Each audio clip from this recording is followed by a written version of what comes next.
নমস্কাৰ, কালাৰ ইয়ৰ হোপছৰ আন এটি নতুন ভিডিঅ'লৈ আপোনালোক সকলোকে পুনৰবাৰ স্বাগতম জনাইছোঁ।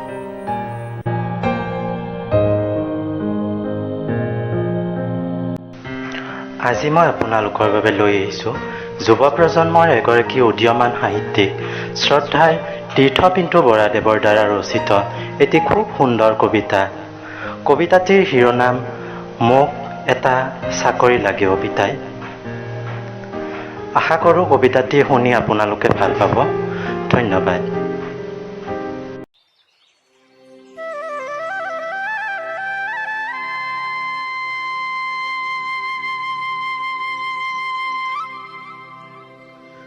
মোক এটা চাকৰি লাগিব পিতাই, তোৰ আধৰুৱা সপোনবোৰ দিঠক কৰিবলৈ।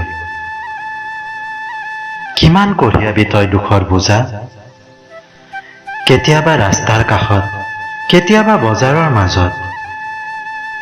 জেঠৰ ভৰ ৰ'দ জাকত তোৰ কপালত ঘাম বিৰিঙে। কপালৰ ঘাম মাটিত পেলাই গধূলি ঘৰমুৱা হৈ উভতি আহ।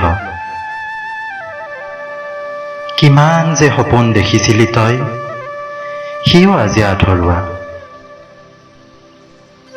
মোক এটা চাকৰি লাগিব পিতাই, তোৰ দুখবোৰ সহ্য নোহোৱা হৈছে।